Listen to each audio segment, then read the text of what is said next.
I am currently divorced from my ex Thomas of 30 years. We ended up seeing a lawyer to help with dividing stuff. Everything was pretty much wrapped up till he said he no longer wanted any part of our kids' lives. I didn't argue with him about it since I already know what it's like having a parent who doesn't want you around, or wants to be in your life. I asked what he wanted me to tell the kids and he just said, "Whatever you think is best, I don't care. I don't want to parent anymore." Everything was in agreement and signed with no fuss. A few weeks later I get a call from my ex-mill asking if we could meet each other. When I came over she broke down crying and begging to let my ex see his kids again. I was confused about what she meant because not once did he contact me after meeting the lawyer. She went on about how my ex said he really missed them and that I was just a petty B*TCH for taking full custody. Also that he was crying for days about it. I told her my version of events and she called it BS, saying her son wouldn't lie like that, especially not about his kids. Then I decided to call him in front of her. He didn't know she and I were meeting that day. I said, "Hey, has a soccer game in a few days," which he did, and I was wondering if you wanted to go? I know he'd really love it and be happy to see you. He instantly said no. I already said I'm not doing this anymore. I asked, "Well, how do you think this is going to affect Denise, his mom?" She is over the moon about them. He just said she loves me more than the kids, so I doubt this will be an issue for her. After a bit more talking we finally hung up. Ex-Mill was straight-faced and nodded at everything that just happened. She asked me to leave and said we would be in touch. Later that day I got a call from my ex saying how it's my fault he was kicked out of his mom's house, and possibly will be taken off her will. Also that none of his family members will talk to him because of what ex-Mill heard. He threw a lot of insults at me before I hung up, and now him and his mates keep calling and texting me. My friend is saying I shouldn't have said anything in the first place and I ruined his life. Yes, I plan to let Denise see the kids because I know she just wants to give them the world along with the rest of his family. I am a 32 years old female and getting married to my fiancé, a 41 male, next year. After we got engaged, I suggested it might be nice if I asked my fiancé's niece, who's 15, if she wanted to be a bridesmaid too. I've only met her a couple of times, so we're not close. But she seemed like a cool kid, and I thought it might be a nice way for us to bond / get to know each other / involve her in the wedding. She's the only niece / nephew on either side of the family. Anyway, cut to a few weeks ago and we're in my fiancé's hometown to visit his family and discuss wedding-related stuff. His brother, sister-in-law and their daughter came over, and I noticed this time that she was dressed a lot more androgynous than I remembered. The topic moved to wedding dresses and bridesmaids' dresses, and I could see she was immediately uncomfortable. Her parents, her mom really, and grandma were making comments about how she'd need to be more feminine / brush her hair, etc. And how nice it would be to see her like that. I'll be honest and say this hit a nerve with me, as I was very much a tomboy as a teenager, even though I'm not anymore. And it absolutely broke me whenever my relatives would say things like that. Eventually, her mother made a comment along the lines of, "It'll be nice to see you dressed like a girl for once." And she looked really sad / embarrassed / upset. In response, because that really hit a nerve, I immediately told her that my maid of honor would be wearing a trouser suit for the wedding and not a dress, and that I'd given all the bridesmaids the option of wearing anything they want as long as it's in the wedding color.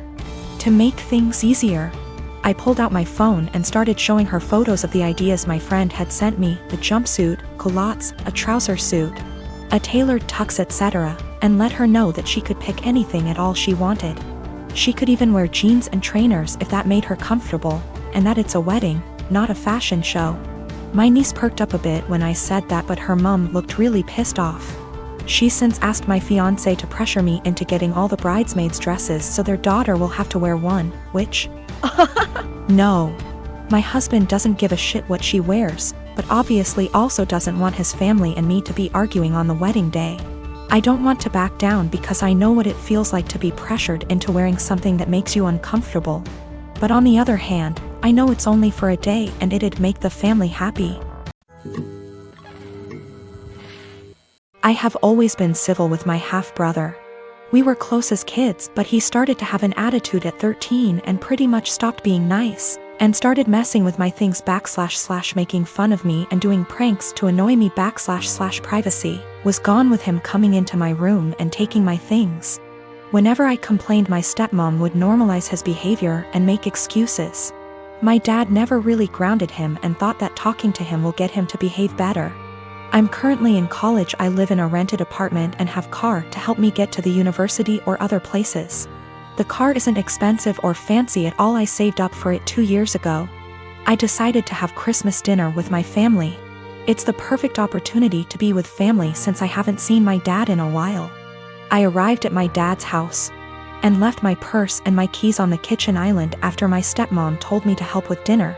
My half-brother started talking about my car in the kitchen while my stepmom was listening and asked if he could take it for a couple of hours to hang out with friends. I politely told him no. He threw a fit and brought up how I needed to relax and not worry, but my answer was still the same.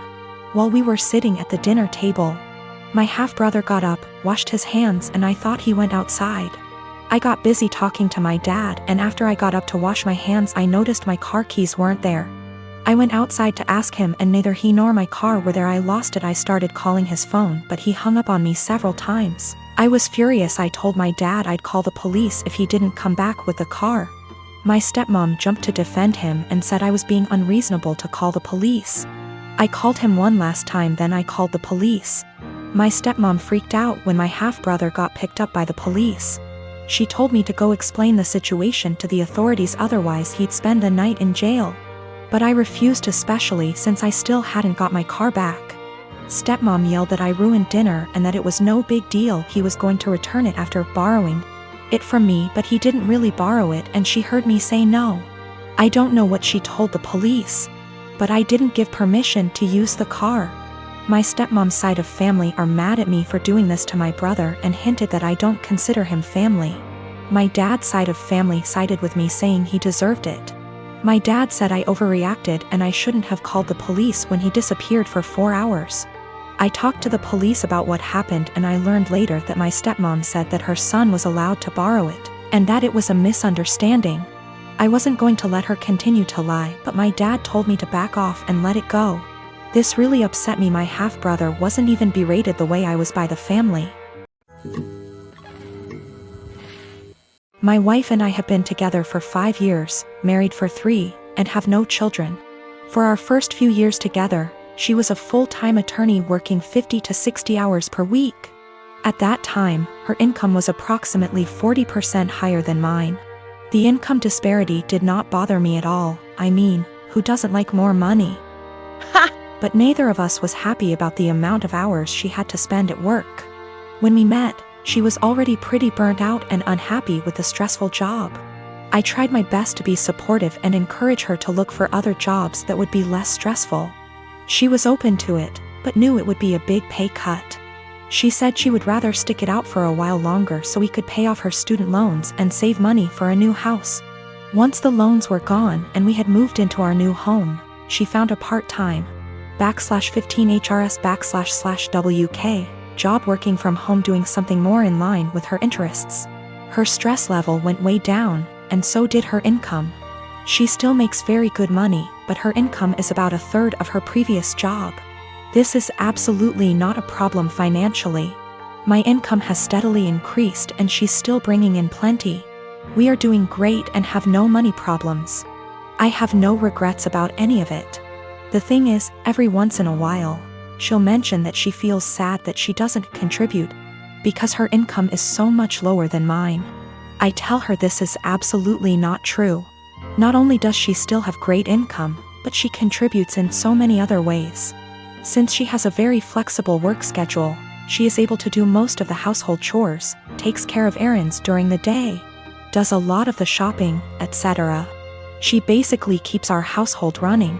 But I think in her mind, the work she does for our household does not make up for the loss in income.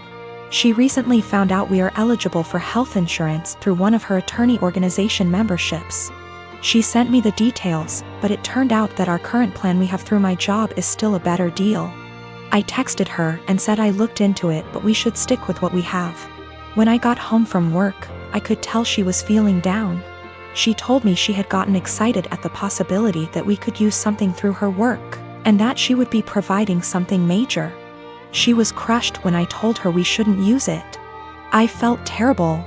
While she was working at her old job, we decided we wanted to start a family. The ideal situation was for her to get a low-hour, flexible, work-from-home job so she could be a stay-at-home mom with a little bit of income on the side. This job popped up and it seemed almost perfect for us. Unfortunately, the baby has not come as quickly as we had hoped, which we knew was a possibility. So we are kind of in limbo where she doesn't want to quit her current job or start a new full-time job, because she could get pregnant at any time.